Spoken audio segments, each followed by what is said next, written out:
te félicite parce que c'était un très bel épisode. J'ai adoré te parler de beaucoup de sujets qui m'ont interpellée. D'ailleurs, la mort. Moi, je suis une peureuse de la mort. J'ai seulement 22 ans, là, tu sais, fait que c'était très bon. Puis tu semblais quand même stressée de visionner les épisodes l'épisode avec nous. Pourquoi tu étais stressée comme ça?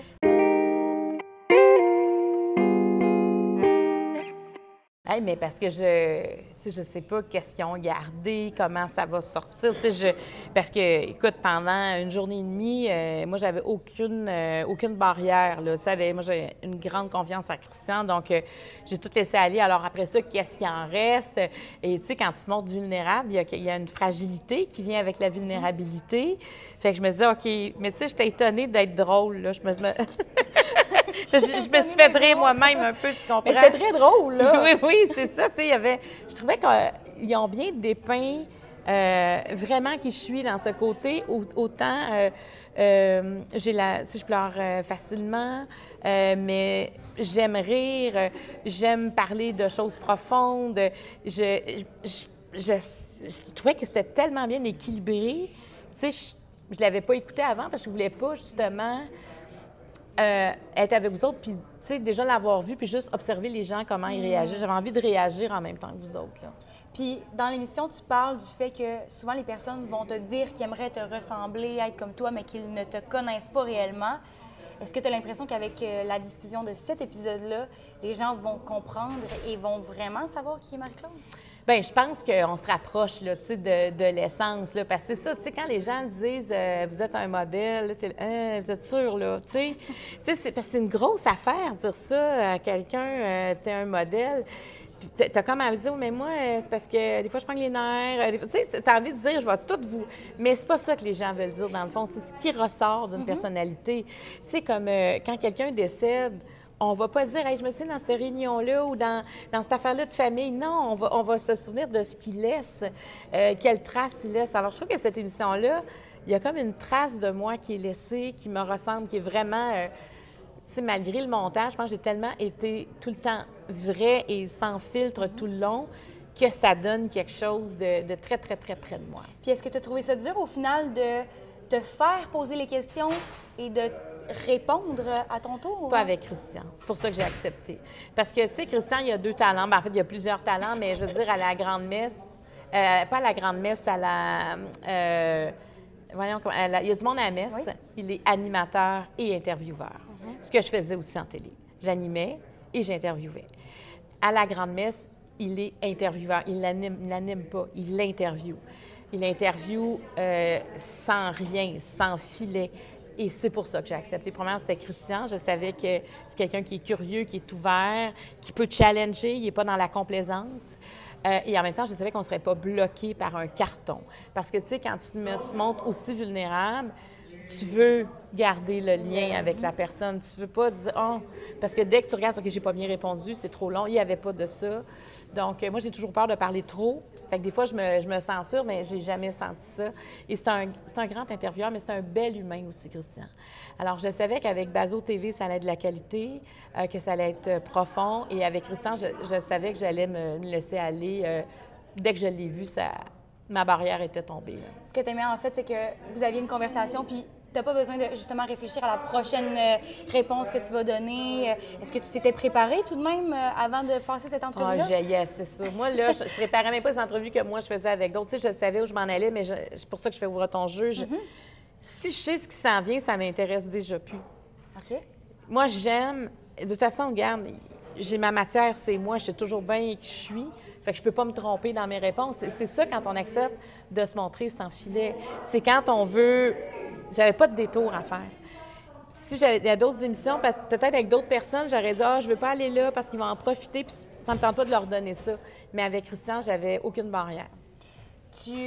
Avant de travailler pour TVA, tu étais animatrice à la télévision. Ouais. Est-ce que ça te manque, ça, des fois, de faire le rôle d'animatrice, mais sur la plateforme de la télévision?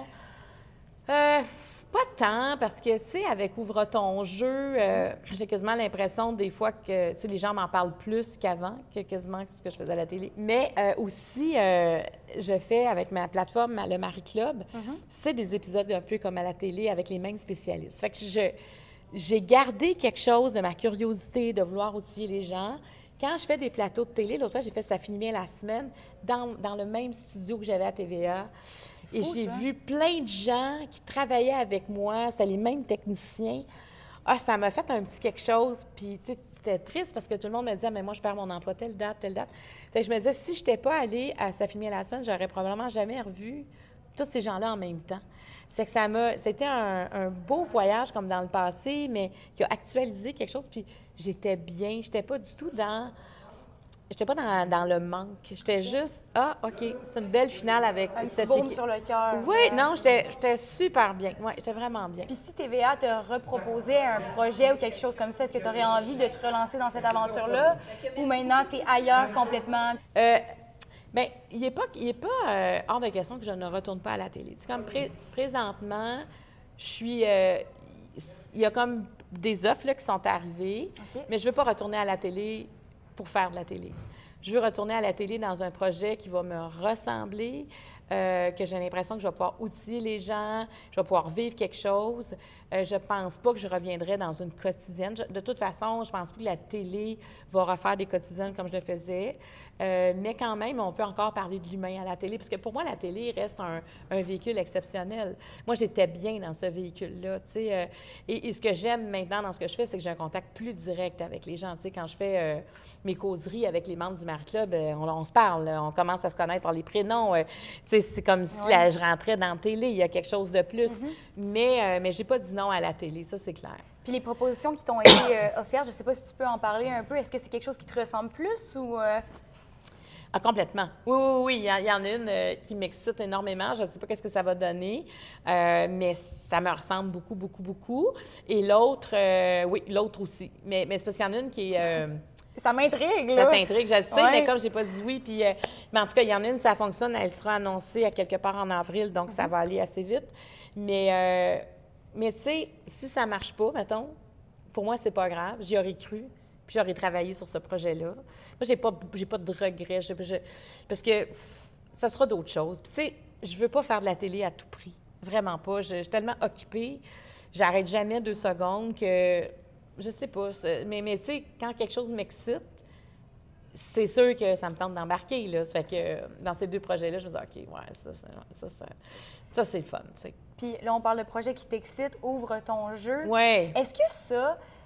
d'avoir démarré ce podcast-là, toi-même, de ton imagination, tout ça, c'est un peu un petit clin d'œil au fait que TVA t'a pas renouvelé ton émission. Est-ce que ça t'a fait du bien un peu de voir que tu étais capable de réussir toi-même, sans personne? J'avais pas besoin de ça pour le savoir. Okay. Je savais très bien que je pouvais réussir sans TVA. Moi, c'était juste la perte... de ce lien-là que j'avais avec les gens. C'est la perte de l'équipe aussi. On a parlé dans l'émission tantôt de l'équipe, mais pour moi, une équipe, c'est fondamental. Ouais. Quand je suis dans un lien professionnel, moi, il faut que je sois capable de dire ce que je pense, il faut que les gens soient capables de le dire, il faut qu'on comprenne que c'est quand même une zone ouverte, il faut qu'on soit ouvert d'esprit, curieux. Fait que ça, c'est sûr que ces réunions-là que j'avais toutes les semaines où, toutes les idées passaient, puis il n'y avait pas de tabou, il n'y avait rien, c'est sûr que c'est ça qui m'a... C'est ça que j'avais de la peine à tirer sur la plug, dire il y a des gens qui ne pourront jamais consulter, puis c'est un petit peu comme s'ils consultaient nos spécialistes. Et ça, on leur enlève ça, tu sais. Mais ouvre ton jeu. Enfin, j'ai fait des entrevues sans filet. Tu sais, moi, c'est ce qui me manquait. Quel beau projet. Tu sais, moi, là, les affaires que je sais les réponses, comme ça ne m'intéresse pas. Donc, oui, c'est un projet qu'on a parti sur la pointe des pieds. On a développé Ouvre ton jeu en 1 heure. On est allé faire imprimer des cartes. On avait une graphiste, j'avais des boîtes chez moi en forme d'anciens livres. Puis là, ça pourrait ressembler à ça. Je montrais ça dans mon écran d'ordinateur. Ça pourrait ressembler à ça. Fait que la graphiste a reproduit ça, mais en mieux. C'est encore beaucoup plus beau que ce qu'il y avait sur ma boîte. Fait qu'on a fait imprimer un paquet un peu broche à foin le premier. Shirley Théroux s'est prêtée au jeu. Et dès qu'on a fini Shirley, on s'est dit, OK, on tient quelque chose, on ne fait aucun changement. On va rajouter des questions. Parce que moi, chaque invité, je fais le jeu en fonction. Il y a des questions qui reviennent, mais il y a des questions qui sont uniques. La personne repart avec son jeu. Et on a gardé ce concept-là. C'est drôle parce que ça a été bang, bang, bang, bang, bang, bang. Et voilà, ouvre ton jeu. Les étoiles étaient alignées pour que complètement, ça fonctionne, parce que Shirley, ça n'a jamais été diffusé puis c'était pas fait pour ça. Mais moi, quand j'ai fini avec Shirley, j'ai eu comme une illumination. Je dis, OK, on l'a, là. on vient de vivre quelque chose.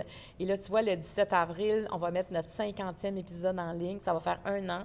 C'est Annie Villeneuve qui est l'invitée de ce Ouvre ton jeu-là. Et on va rentrer sur Patreon aussi, qui est la plateforme. Tu vois, je n'étais pas prête l'année passée parce que Patreon, pour moi, j'ai dit, il faut avoir une expérience, il faut savoir ce qu'on fait.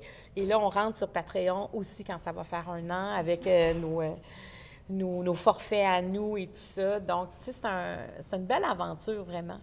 Puis sur quoi tu te bases pour choisir quels seront tes invités qui passeront à Ouvre ton jeu, qui auront cette chance? Bien, il faut que ce soit des gens qui acceptent de parler. T'sais, moi, je ne peux pas avoir un invité. Premièrement, je peux avoir un invité qui est pressé. Ça, c'est la. Mais je peux pas avoir un invité qui dit moi, je ne peux pas parler de ça. Mais c'est parce que c'est plus Ouvre ton jeu. Tu vois, au début, il y en a qui appelaient, puis je leur disais, non, mais c'est pas nécessairement ça. Ou encore quelqu'un dit, écoute, je lance telle affaire, j'aimerais ça aller t'en parler à Ouvre ton jeu. Ben non, c'était pas de la promotion, là. Ben non, tu l'as pas regardé, d'après moi, là, parce qu'on n'est pas là, tu sais. Tu sais, il y a des gens qui appellent pour le faire, tu sais, comme Catherine Levac, qui n'était jamais venue à mes émissions, a appelé pour faire Ouvre ton jeu. Ben voyons donc. Puis quand j'ai commencé le Ouvre ton jeu avec elle, genre, bienvenue Catherine, merci d'être. Elle dit, ben, parce que c'est moi qui t'ai appelé, là. Tu sais, c'est moi qui voulais le faire. Et là, j'étais, ah oui, parce que j'osais comme pas, tu sais. Mais c'est vraiment touchant, tu sais. La journée de ma fête, on m'a appelé, m'a dit, Marc-Claude, Warner vient nous appeler, Christophe Maé veut faire Ouvre ton jeu. On l'a tourné hier. Okay. Et là, tu sais, là, j'ai d'autres personnes qui s'en viennent, puis je suis comme, oh mon Dieu, OK, c'est eux autres qui appellent pour le faire. Et il y en a qu'on appelle aussi. Moi, il y a des gens, je veux en savoir plus. Fait que ça prend du monde qui ont envie de parler, qui ont un recul aussi sur leur vie, tu sais, parce que ça peut être long aussi si tu n'as pas de recul sur ta vie, ce genre d'épisode-là, mais à toutes les fois que je finis, on dirait qu'il y a une connexion. Tu sais, Roxane Bruno, c'est celle qu'on a sortie hier. Puis quand Roxane est partie, j'ai tellement l'impression de te connaître, Roxane. Là, tu sais, ça a tellement été un moment incroyable avec elle. Bien, mais je dis ça de tout le monde. Là, hier, quand Christophe Maé, on n'arrêtait plus de se parler. Puis on fait tout ça ensemble, on pourrait faire ça. Là, c'est comme s'il y a quelque chose qui se tisse dans cette écoute-là, dans cette... Tu sais, la personne aussi, elle se montre vulnérable. C'est tellement profond, c'est ça. Ben oui, puis on pige les questions. Donc, moi, je ne sais pas vraiment. Tu sais, mettons, quel moment de ta vie aimerais-tu supprimer? J'en ai aucune idée de ce que la personne va dire. Mais ça va nous amener à quelque part, par exemple, si c'est à pige. Parce que ça se peut qu'elle ne choisisse pas cette question-là non plus. Fait que moi, je ne sais rien. Tu sais, qu'est-ce qui t'a manqué de tes parents? Bien, je ne sais pas. Mais ça amène ailleurs aussi. Fait que ça prend du recul dans la vie pour faire ça. Puis jusqu'à présent, là, je sais que c'est une question qui est je sais que tu pourras sûrement pas me répondre à ça, mais as-tu une vedette chouchou qui est passée au podcast? T'sais, un moment que tu as particulièrement aimé? Il y en a eu quand même plusieurs. Tu sais, quand j'ai reçu Sophie Préjean, Sophie, c'est mon amie, mais quand elle est venue à Ouvre ton jeu, on était comme en fusion. Il s'est passé quelque chose où... Elle était tellement là, Sophie, puis j'étais là, wow, là, tu sais, puis on dirait que je comprenais l'ampleur de sa personnalité. Même, je sais pas, je l'ai vue rayonner. Nathalie Simard aussi, quand elle est venue, Nathalie, où elle est revenue sur le passé sans que j'insiste, mais elle expliquait des affaires, puis je me disais, OK... on est dans un lien de confiance. Puis on a le même âge, Nathalie Simard. Puis moi, Nathalie Simard, je la connais, on dirait, depuis toujours. Là, je veux dire, j'ai grandi. Moi, j'ai 55 ans, j'ai le même âge que Nathalie, tu sais. Fait d'être en face d'elle, Jeannette Bertrand, ça a été... Elle a accepté, c'est une des premières qui est venue faire « Ouvre ton jeu, Jeannette ». Et là, j'étais devant Jeannette, puis je me pinçais. OK, c'est... Puis là, en plus, on l'a pas trop fait long. Puis après, elle dit « Mais moi, j'aurais pu t'en donner bien plus. » Mais tu sais, au début, je ne savais pas, tu sais, je veux dire, avec Benoît Brière, on a fait 2h37 minutes, puis quand ça a fini, Benoît m'a dit, est-ce que c'est déjà fini? Déjà, OK, tu sais, parce qu'au début, je faisais attention quand même, puis je me disais, bon, on doit être rendu à 1h15, tu sais, je me disais ça dans ma tête, puis je ne veux absolument pas savoir l'heure, mais maintenant, je laisse aller. J'ai compris qu'en podcast, oublie les réflexes de télé, on s'en fout du temps, on s'en fout. Fait que c'est comme là, Annie Villeneuve, qu'on sort pour le 50e. Annie, j'ai vécu un grand moment aussi. Je suis partie... elle m'a habité longtemps, Annie Villeneuve, après ça, Ouvre ton jeu-là. Parce que Annie Villeneuve, c'est pas quelqu'un qui s'est toujours confié. C'est quelqu'un qui, tu sais, avec Star Academy, je veux dire, elle a eu de la misère à protéger son intimité, puis après ça, elle était plus sélective par rapport à qui... Elle faisait confiance. Oui, et là, d'arriver devant moi... puis d'être aussi ouverte, aller aussi loin dans certaines choses. Je suis partie, on s'est parlé le lendemain, Annie puis moi, tu sais, puis j'étais « wow », tu sais, c'est incroyable, merci. Puis les gens, en général, les vedettes, quand ils passent sur ton podcast, se confient énormément à toi. Puis je pense que ça, c'est depuis très longtemps. Mais est-ce que ta famille et tes proches aussi ont cette espèce de réflexe-là de venir te voir pour se confier? Ça a toujours été ça dans ma vie. Je me souviens, quand Mario était en politique, des fois, tu sais, on s'assoyait autour d'une table, tu avais des maires, des préfets. Puis Mario les connaissait, moi, des fois, je les connaissais pas. Puis à la fin de la soirée, je disais, c'était terrible, hein, ce qui est arrivé à tel monsieur. Son fils est décédé de telle manière, puis il y a eu telle affaire. Puis mais voyons. Je savais pas ça. Comment ça, tu sais ça? Bien, il l'a tout raconté. Tu sais, je me souviens, à un moment donné, aussi, j'étais dans un gros événement, j'étais assise à côté de M. Brian Mulroney. Puis, tu sais, M. Mulroney, puis moi, on s'est croisés des fois, mais il vivait quelque chose de particulier la journée que je l'ai vu. Et j'ai demandé comment vous allez. Puis, il m'a répondu d'une franchise, ce qu'il est en train de vivre. Puis après ça, on s'est revus, puis à toutes les fois, il y avait une connexion. Tu vois, juste à comment vous allez et en écoutant la réponse, tu sais, quand il est décédé, moi, j'ai trouvé que c'était un homme plus grand que nature, un gentleman, un homme intéressé par les autres, mais j'ai toujours été comme ça. Tu sais, je me suis à un moment donné, là, j'ai pris l'autobus, j'habitais à Cacouna, je m'en venais à Montréal, puis je me suis assise en avant parce qu'il n'y avait personne dans l'autobus entre, mettons, Cacouna puis la Pocatière. Pas Cacouna, mais Rivière-du-Loup. Puis le chauffeur, il me dit voici mon nom, retenez-le, parce que peut-être dans 6 mois, vous allez le voir dans la nécrologie. Il dit, je viens d'apprendre que j'ai un cancer. C'est mon dernier voyage. Quand j'arrive à Montréal, je dois quitter. Je vais mourir dans les 6 prochains mois. Il m'a tout raconté sa vie. Mais comment on réagit quand quelqu'un se confie comme ça sans que tu t'y attendes? J'écoutais, je le relançais. J'essayais de refaire un casse-tête de sa vie pour... Mais tu sais, j'ai tout le temps fait ça. C'est pour ça que moi, faire des entrevues comme Ouvre ton jeu, il y a quelque chose d'extrêmement naturel C'est les gens qui vont vers leur confidence, c'est pas moi qui va tirer la confidence. Et je continue à faire ça, dans le fond. Tu offres un espace, un safe space, si on peut dire, pour que les gens puissent venir d'eux-mêmes parler de ce qu'ils ont. Tu sais, comme le chauffeur d'autobus, parler à une étrangère, c'est quand même plus facile que parler à ta famille. Fait que je pense que c'est aussi ça, les gens qui viennent devant moi. Puis tu sais, tous les commentaires qu'on a de... La phrase que Tel a dit, je viens de comprendre quelque chose, ça n'arrête pas, là. À toutes les fois qu'on fait un podcast, il y a toujours des commentaires, puis il y a toujours comme un moment où tu vois que ça a marqué l'imaginaire des gens. Donc, il faut que les invités le sachent aussi. Quand vous venez, vous faites œuvre utile parce que vous changez.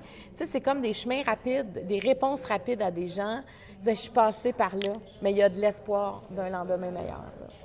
Puis est-ce que toi, parce que c'est important aussi, tu sais, on parle que tu écoutes beaucoup les gens, tu les aides à travers ce qu'ils vivent, mais est-ce que toi, tu as cette personne ressource-là qui est là pour t'écouter quand toi, tu as envie de parler pendant peut-être des heures des choses que tu as vécues? Bien, j'ai mon amie Marcia Pilote. On se parle, nous autres, on se voit pas souvent, mais quand on se voit longtemps.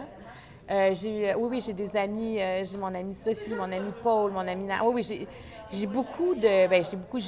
j'ai des amis d'enfance aussi. C'est drôle qu'ils m'ont tout le temps vue, mettons, en première année. Oups, je suis partie, je suis revenue en 4e année. Oups, parce que je revenais toujours à la Valtrie. Puis c'était des in and out.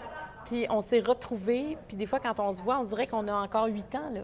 Ça, on était ensemble la première journée d'école en première année. Mais eux autres ont continué à grandir ensemble. Moi, je suis partie, je suis revenue, mais... Ça ne trompe pas tes amis d'enfance. On dirait toujours qu'on est les mêmes. Donc, mes amis d'enfance sont super importantes. Ma famille, tu sais, c'est ça, je ne verrais pas tout me confier parce que je trouve quand même qu'il faut se garder un jardin secret. Un jardin, tu sais, une distance. Aussi, Ouais. tes enfants, ça reste quand même tes enfants. Mais moi, ma fille plus vieille est psychoéducatrice. Hein, ça fait que... Ou puis ma plus jeune... Les autres, ils vont... Ah, ça va pas, là, maman. Non. Tu as l'air fatiguée. Tu devrais dormir. Tu sais, oui, les filles, je les écoute. Tu sais, c'est très... Mais oui, je suis chanceuse quand même. Mon frère, je suis très proche de mon frère Martin, moi. Il a 4 ans de plus jeune que moi. Puis on est pareil. Mon frère puis moi, on se comprend. Mon frère, c'est vraiment un homme, mais pas compliqué. Je sais pas, il est comme mon père, là. Tu sais, mais qui se laisse pas marcher ses pieds. Tout, on a été élevés à « tu te laisses pas marcher ses pieds ». Puis ça, on a ça en commun. Fait que je suis entourée, tu sais, puis Mario qui est là depuis tout le temps aussi, qui me connaît, qui m'a vu dans tous mes états, qui est toujours en train de penser que je peux en faire plus et plus et plus. sais, Mario, il dit toujours à toi, parce que j'ai des problèmes de dos, puis tu sais, ben, il fallait que tu montes l'Everest, là. Tu le montrais pareil, là, je te connais, là. Tu irais pareil. Il est comme toi, il n'y a rien quand tu décides de quoi. Fait que c'est beau de voir quelqu'un à côté qui a toujours vu ça aussi. C'est, OK, c'est ça l'objectif? OK, il y a beaucoup d'embûches, on va faire plein de détours, mais on va y arriver. Fait que je suis vraiment comme ça dans la vie. Mais je suis contente que tu me dises que tu as des gens autour de toi qui te rendent l'appareil parce que des fois, c'est plate de donner cette écoute-là tout le temps, mais que personne ne t'offre ça en retour. Oui, moi, j'ai cette chance-là. Vraiment, là, j'ai cette chance-là. Tu sais, on parlait de Sophie Préjean, là. Sophie Préjean, là, cette femme-là est exceptionnelle, elle est extraordinaire. On dirait je trouve qu'on la connaît pas tout à fait encore assez, cette femme-là, sur la place publique. Tu sais, ce qu'elle a fait avec l'UDA, se donner pendant 10 ans, mais c'est vraiment une femme de tête et de cœur, Sophie. Et, tu sais, des fois, on se voit, puis on comprend que il y en a une ou l'autre qui va pas bien. Tu sais, on n'a pas besoin de tant de mots que ça pour... puis on fait-tu quelque chose? On fait-tu quelque chose ensemble? Puis des fois, au lieu de tout se raconter, on fait quelque chose qui nous fait du bien. On va aller au restaurant. Tu sais, je veux dire, on se gâte un petit peu, puis on dirait que, OK, on s'apaise, tu sais. Fait que ça, je la nomme elle parce qu'on la connaît, ouais. mais j'en ai des amis comme ça. Hein, j'ai cette chance-là, vraiment. Puis, tu sais, moi, je suis pas nécessairement une bonne amie pour certaines, dans le sens que moi, je ne vais pas t'appeler tous les jours, là. Bien là, avec un horaire chargé, non. je veux dire... Mais quand je suis là, comme là, mon amie Nariman vient me voir le lundi, mardi, bien là, on va être ensemble, là. Mais là, tu sais, après ça, je sais pas, là, ça va peut-être prendre 3 mois avant qu'on se revoie. Mais on dit que les vraies amitiés sont toujours les mêmes, même après longtemps sans s'être oui. vues. Donc... Bien oui, j'ai mon amie Paul qui est à Rivière-du-Loup. Puis tu vois, elle, on se donne des fois rendez-vous à Québec. On passe 2-3 jours ensemble à Québec. Écoute, on n'arrête pas. Blablabla. Des moules à parole. Il s'est passé ça dans ta vie. Là, tu penses qu'on est des amies lointaines parce qu'on ne sait pas toutes. Mais hey, je te dis là, que ça prend 2 secondes puis on est à jour. Fait que, tu sais, c'est ça aussi vieillir, là, parce que ces amis-là, ils ont plus... Les années d'expérience, d'amitié s'accumulent. Il y a une profondeur. Puis je trouve que l'amitié au féminin, c'est comme le vin, ça vieillit bien. C'est comme un bon beau, vin ça. tout en rondeur. Ça vieillit bien. Des amitiés de femmes, ça solidifie. Puis on dirait que les femmes, on a tendance à en prendre tellement sur nos épaules que de se le dire, de se sentir, de se soutenir, de dire hey, « je suis passée par là ». Tu sais, sans juste donner des trucs, mais juste s'entendre puis de voir que l'autre, elle te comprend. Juste sentir qu'on est compris dans la vie, c'est déjà un grand chemin. Oui, c'est très précieux. Oui. Tu vas être grand-maman bientôt?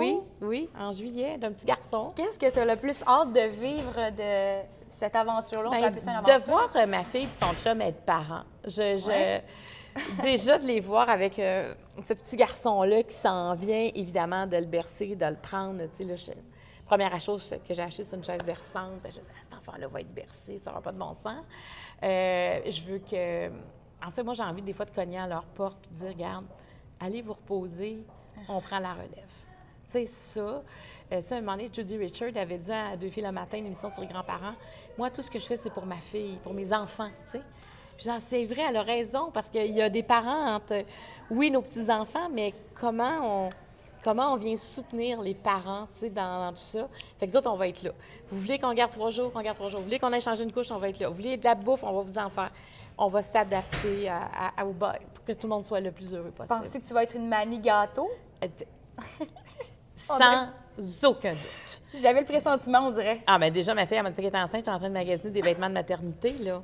Puis là, l'autre fois, on est allé au magasin, j'ai acheté plein de pyjamas, là, j'étais comme, OK, il faut que je me gère, mais faut que j'arrête ça. Mais je regardais même plus les grandeurs, c'était comme n'importe quoi. Mais j'étais, OK, gère-toi, mais à un moment donné, même si on ne gère pas, c'est pas grave. Là, tu sais, si ça fait du bien. Ben, regarde, ça fait du bien. Puis s'ils sont contents de recevoir, bien, tant mieux. Mais ce que je veux pas, c'est de m'ingérer dans leur vie de couple. Tu sais, c'est un père et une mère qui ont un enfant, puis les grands-parents, on a comme un rôle, on est un cercle plus loin. Et ça, pour moi, c'est fondamental de toujours en rappeler. Mais je crois que les grands-parents jouent un rôle très, très, très important dans la vie d'un enfant, puis qu'on a besoin que nos grands-parents soient autant présents, parfois même, que les parents, je pense. Oui, puis tu sais, présent, n'importe quand, on est là. Tu sais, ouais. Moi, j'aurais aimé ça, des fois, quelqu'un sonne à la porte, « Hey, regarde, soit que tu restes ici, puis on part avec les enfants, ou soit que tu pars, puis on... » Juste ça, là. On aurait dit, « Ah, OK, là, c'est 24 heures, je reviens. » Tu sais, parce que quand t'en as un, tout le monde l'a gardé. 2, 3, C'est moins de monde là, qui sont prêts à Ouais, prendre c'est ça. la petite marmaille, mais tu sais, on a été chanceux. Nous autres, les enfants ont eu des grands-parents des deux côtés incroyables. Et c'est ce qu'on veut offrir à ce petit coco-là qui s'en vient aussi. Hey, ça a tellement été un plaisir de m'entretenir avec toi aujourd'hui. Puis j'ai pas le choix d'arrêter l'entrevue parce que j'aurais continué ça pendant des heures. Des heures. Hey, mais ça me fait vraiment plaisir. Je Merci. te souhaite que tous tes projets de télé et de pas télé, on s'entend que ça se concrétise comme tu le désires. Puis tu le mérites vraiment beaucoup.